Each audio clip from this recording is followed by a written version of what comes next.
হিন্দুরা হিন্দুরা লাশ পুড়িয়ে এই নদীতে ফেলে দিত। ওই জন্য এই নদীটাকে অনেকে বলে খারাপ নদী, তারপরে বলে যে এখানে জিন থাকে, মানে এরকম কিছু একটা মানে ইতিহাস আছে। ওইটা আমি আপনাদেরকে এখন বলতে পারবো না, কারণ যে ওইটা আমি ভালো করে শুনিনি। গাইজ আজকে আমি বর্তমানে আসি দিনাজপুর কাঞ্চন নদীর সামনে।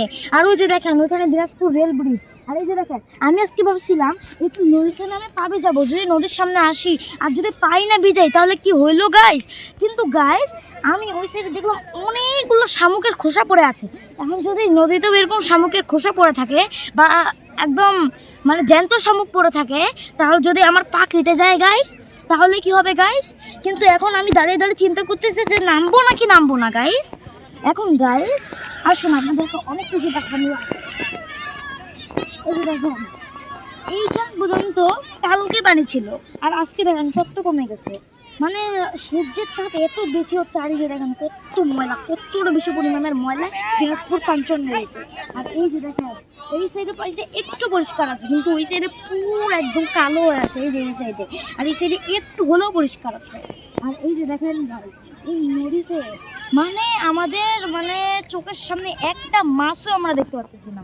মানে চোখের সামনে কি মানে এই নদীতে মাছ নেই বললেই চলে। আর এই যে দেখেন যে এখানে কত বেশি ময়লা, এই যে এখানে কচুরি পানা। তারপরে গাইজ আপনারা আমার সঙ্গে আরও আসবেন, আপনাদের আরও গাইজ ওই যে দেখেন আপনাদেরকে একটা সত্যি ঘটনা বলবো গাইজ। এই নদীতে না আগে কি হতো জানেন, এই নদীতে না আগে লাশ পুড়িয়ে ওগুলো ফেলে দিতে হতো, ফেলে দিত হিন্দুরা লাশ পুড়িয়ে এই নদীতে ফেলে দিত। ওই জন্য এই নদীটাকে অনেকে বলে খারাপ নদী। তারপরে বলে যে এখানে কেমন কেমন একটা মানে জিন মানে ভূত পরিমাণের মানে একটা মানে জিন থাকে, মানে এরকম কিছু একটা মানে ইতিহাস আছে। ওইটা আমি আপনাদেরকে এখন বলতে পারবো না, কারণ যে ওইটা আমি ভালো করে শুনিনি গাইজ। আমি যেখানে কিন্তু আমি আজকে একটা জিনিস দেখছি, এখানে আমি ওই সাইডে ওই নদীর মাঝখানে দেখছিলাম না, ওইখানে আমি একটা হাঁস দেখছিলাম, কিন্তু ওই হাঁসটা পানির নিচে ডুবে গেছে। আর তারপরে আমি অনেকক্ষণ ধরে নদীর দিকে তাকাইছিলাম, কিন্তু ওই উঠেইনি গাইজ। তারপরে আমি আমার ভাইয়াকে বললাম, আমার ভাইয়া বললো যে এখানে তো কোনো হাসি নেই, তারপরে এখানে কোনো হাসি ভাইয়া দেখেনি। তারপরে ওই সাইডে কতগুলো হাঁস সাদা কাটতেছিল, কিন্তু ওর মধ্যে আমি হাঁসটা দেখিনি। আর ওই হাঁসটার গায়ের রং কী ছিল জানেন গাইজ, পুরো একদম সাদা কালার ছিল, চোখগুলো একদম সাদা সাদা ছিল গাইজ। এটা হচ্ছে একদম সত্যি ঘটনা, আমি একটু আগেই দেখছি গাইজ। এখানে পানি একটু পরিষ্কার আছে দেখা গাইজ।